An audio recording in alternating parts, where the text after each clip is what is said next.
సుమన్ టీవీలో మీ personal and business promotions కోసం కింది నెంబర్కి కాంటాక్ట్ చేయండి. హలో హాయ్ నమస్తే, వెల్కమ్ టు సుమన్ టీవీ. నేను మీ విజయ్ కుమార్. ఈరోజు మనం తంబలపల్లి నియోజకవర్గం ములకల చెరువు మండలంలో అయితే ఉన్నాం.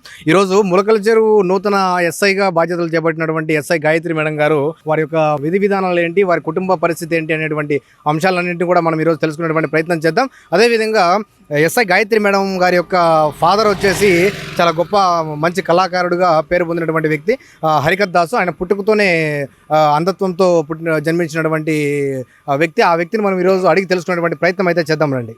అన్నమయ్య జిల్లా ఎస్పీ గారి ఉత్తర్వుల మేరకు ఈరోజు ములకల చెరువు మండల పోలీస్ స్టేషన్ ఎస్ఐగా రిపోర్ట్ చేయడం జరిగింది. సంతోషకరమైన దీంట్లో నేను చెప్పడం ఏంటంటే, ములకల చెరువు మండల ప్రజలందరూ కూడా సహకరించి లా అండ్ ఆర్డర్ ఇష్యూస్ ఏవి కూడా లేకుండా అందరూ బాగా ఉండాలని చెప్పి కోరుకుంటున్నాను. అదేవిధంగా చాలా వరకు ఇక్కడ ఉన్నటువంటి అల్లర్లు కానీ వాటన్నిటిని కూడా కట్టడి చేసి ఎటువంటి అవాంఛనీయ సంఘటనలు జరగకుండా చూసుకుంటామని తెలపడం అవుతుంది. చెప్పండి మేడం, యాక్చువల్గా ఆ యొక్క పోలీస్ డిపార్ట్మెంట్ అంటేనే కొద్దిగా అంటే భయపడుతుంటారు అనమాట, మామూలు రావడానికే భయపడుతుంటారు.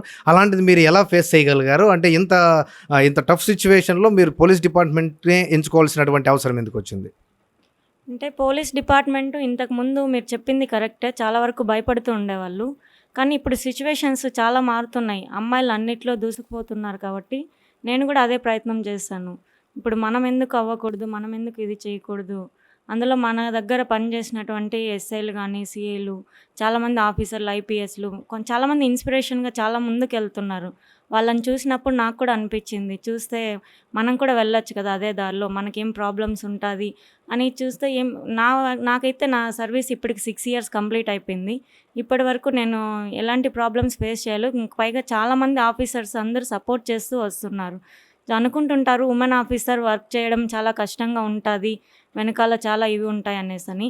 మనం వర్క్ నిజాయితీగా చేసినంత వరకు ఎటువంటి ఒడిదొడుకులనైనా ఎదుర్కోగలుగుతాం అనేది నా మనోధైర్యంతోనే ముందుకెళ్తూ వస్తున్నాను. ఇప్పుడు మా హస్బెండ్ ఏం చెప్పేవాడంటే, పెళ్ళికి ముందు కూడా నువ్వు ఏదో ఒకటి సెటిల్ అయిన తర్వాత మనం ఇది చేసుకోవాలా, ఎందుకంటే నువ్వు సెటిల్ అవ్వాలా. అప్పటికే ఆయన జాబ్ చేస్తూ ఉన్నారు, నేను ఇంకా చదువుతున్నాను, డిగ్రీ ఫైనల్ ఇయర్లో ఉన్నాను. ఒకటే చెప్పాడు, నువ్వు ఏదైనా సెటిల్ అయితేనే నీకంటూ ఒక గుర్తింపు ఉంటుందని. ఆ మోటివేషన్ నాకు చాలా బాగా నచ్చింది. ఎంత నచ్చినా కూడా నేను బయటపడలేదన్నమాట. ఎందుకంటే మా ఫాదర్ పెంచినటువంటి విధానం వల్ల నేను కొన్ని అంటే మనకు ఒక కట్టుబాట్లు అవి ఉంటాయి కాబట్టి దాన్ని ఫాలో అయ్యేదాన్ని. మా ఫాదరు, మా హస్బెండ్ వాళ్ళ ఇంట్లో పేరెంట్స్ కూడా అట్లే ఉంటారు. వాళ్ళు కూడా మంచి ఫ్యామిలీ నాకు దొరకడం ఈరోజు అదృష్టం. వాళ్ళ సపోర్ట్, మా సపోర్ట్, అందరి సపోర్ట్తోనే మేము మ్యారేజ్ చేసుకోవాలనుకున్నాము. అలాగే ఈరోజు ఇంతవరకు వచ్చామంటే మా హస్బెండ్ చేసిన కృషి, నేను చేసినది, ఇద్దరం కష్టపడి సెటిల్ అయ్యాము. ఇప్పుడు చాలామంది వస్తుంటారు స్టేషన్స్లో కూడా లవ్ మ్యారేజ్ చేసుకోండి. నేను చెప్పేది అది, లవ్ మ్యారేజ్ చేసుకోవద్దని ఎవరిని అనము. కాకపోతే వాళ్ళకంటే ఒక లైఫ్ గోల్ ఉండాలి. ఒక లైఫ్ గోల్లో రీచ్ అయితే మనం కూడా ఒక లవ్ మ్యారేజ్ చేసుకున్నా, అరేంజ్డ్ మ్యారేజ్ చేసుకున్నా, దాని తర్వాత వైవాహిక జీవితంలో ఎట్లా మెలగాలి, ఎట్లా ఉండాలనేది వాళ్ళకి అర్థమవుతుంది ఒక స్టేజ్కి వచ్చిన తర్వాత. మేము కూడా అదే విధంగా ఫాలో అయ్యాము. మా పేరెంట్స్ అందరూ ఉండి ఘనంగా మా వివాహం అయితే జరిపించారు. నేను గత 13 సంవత్సరాల నుంచి సాఫ్ట్వేర్ ఇండస్ట్రీలో వర్క్ చేస్తున్నానండి. గత 4 సంవత్సరాల నుంచి వర్క్ ఫ్రమ్ హోమ్ ఆప్షన్ ఇచ్చారు కరోనా వల్ల. అప్పుడు మాకు పిల్లలు పుట్టడం జరిగింది. వర్క్ ఫ్రమ్ హోమ్ వల్ల మేము కొద్దిగా బాగా ఫ్యామిలీతో స్పెండ్ చేయడము, నేను ఆమె జాబ్కి వెళ్ళినప్పుడు ఇంట్లో ఉండడం, పిల్లల్ని టేక్ కేర్ చేయడము, అవన్నీ చేసుకోవడం జరిగిందండి. పిల్లలు చేసుకోవడానికి మాకు ఒక మంచి మదర్ లాంటి ఆమె దొరకడం జరిగింది. ఆమె సపోర్ట్ వల్ల నేను కొద్దిపాటి టైం పిల్లలతో చూసుకోవడము, ఆమె ఏమైనా పనిలో ఉన్నప్పుడు అలా చూడడం వల్ల పిల్లలు మేనేజ్ చేసుకోగలుగుతున్నాం బాగా. సో ఇక సార్, మంచి పిల్లలకైతే మంచి బంగారు భవిష్యత్తుకు బాటలు వేశారు సార్. ఇప్పుడు మీరు ఏ విధంగా గడుపుతున్నారు సార్? అంటే ఈ యొక్క జీవితాన్ని, ఇప్పుడు మేడం కూడా ఇక్కడే ఉండిపోతారు, సో మీ అబ్బాయి కూడా బెంగళూరులో ఉండిపోతారు సార్, మీరు మీ వైఫ్ మాత్రమే అక్కడ ఉంటారు సార్. సో ఎలా అనిపిస్తుంది సార్ ఇద్దరికి ఇప్పుడు అక్కడ? సార్, ఈ పిల్లల దగ్గర లేనటువంటి ఒక కొంత మీమాంస ఉన్నప్పటికీ కూడా ఇంకా మనం కొద్ది రోజులు ఈ వృత్తిలోనే కొనసాగలమన్నటువంటి అభిప్రాయంతో ఉన్నాము. ఇంకా తెలియనంత వరకు ఇంకా 1-2 సంవత్సరాలు అక్కడే ఉండాలనుకుంటున్నాం. ఎందుకు సార్ అంటే ఈ వృత్తి పైన మీకు అంత మక్కువ ఎందుకు అని అంటున్నాను? ముఖ్యంగా మన భారతీయ సమాజము కొన్ని సంప్రదాయాలకు సంస్కృతులకు అలవాటైనటువంటి ఆ విధానంలో ఉన్నాం మనము. అవి నానాటికి కూడా అంతరించిపోయేటువంటి పరిస్థితులు ఉన్నాయి.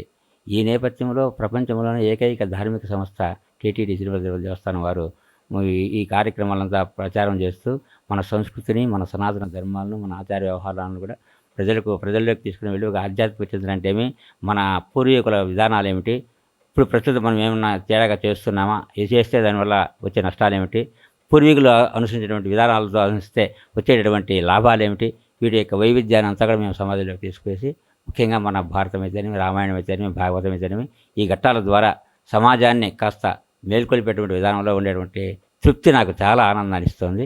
దానివల్ల ఈ వృత్తిలోనే నేను కొద్దిగా కొనసాగాలనుకుంటున్నాను. నాయన హనుమ ఏమయో మహానుభావ ఇటులో రకున్నావో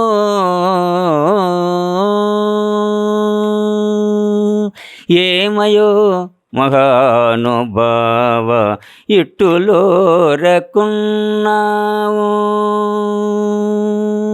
అంటే మా అబ్బాయి కాస్త దూరంగా ఉన్నాడు, నాకు కర్ణాటకలో చదివాడు అబ్బాయికి అంత అవగాహన లేదు, కానీ మా అమ్మాయికి మాత్రం పూర్తిగా అవగాహన ఉంది.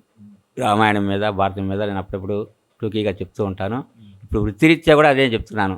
వృత్తి ధర్మాన్ని కాపాడాలంటే ఒక్క రామాయణాన్ని, మహాభారతాన్ని కూలంకషంగా చదవకపోయినా కూడా కొన్ని ఘట్టాలు నువ్వు అనుసరిస్తే కూడా చక్కగా చేసుకోవచ్చు విద్యార్థి యొక్క ఉద్యోగ ధర్మాన్ని అని చెప్పి నేను సలహా ఇస్తూ ఉంటాను. మీ ఫ్యామిలీ టైం ఎలా ఏ విధంగా స్పెండ్ చేసేవారు? ఇంట్లో ఉన్నప్పుడు అంటే నా చిన్నప్పుడు మా నాన్న పడిన బాధల వల్ల, కొన్ని కారణాల వల్ల నేను అంటే ఇంటి దగ్గర నాన్న ఉన్నా కూడా నాకు చెప్పడానికి ఆయనకు అవకాశం లేకుండా పోయింది. దానివల్ల నేను లేకపోతే నాకు తెలిసి నాకు కూడా ఇదే వృత్తిలో నేర్పించే ఇది ఉండేది.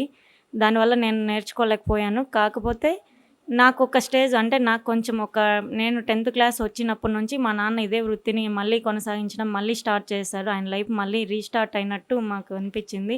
ఎప్పుడైతే ఆ స్వామివారి దగ్గరికి వెళ్ళిన తర్వాత మొత్తం మా లైఫ్ స్టైల్ అంతా మారిపోయిందనమాట.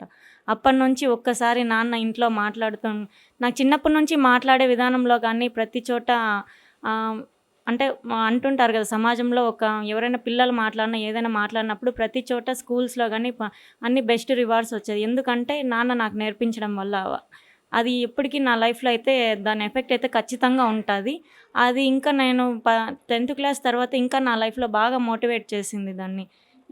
ప్రతి చోట బయట వాళ్ళు అంత ఇది చేస్తున్నారంటే ఇంకా నా లైఫ్లో అది చాలా ఉపయోగపడింది. ఈ రోజుకి నేను చేసే డిపార్ట్మెంట్లో కూడా ఆయన చెప్పే రామాయణము, భారతము ఇవన్నీ చిన్నప్పుడు వింటున్నాను కాబట్టి ఆ కథలన్నీ వినడం వల్ల నా మైండ్లో ఎవరు ఏంటనేది, ఎలా ఉండాలి, ఎవరితో మనం ఎలా ఇది చేసుకోవాలనేది స్వతహాగా నా జీవితంలో దాన్ని నేను ఇంప్లిమెంట్ చేసుకుంటూ వస్తున్నాను.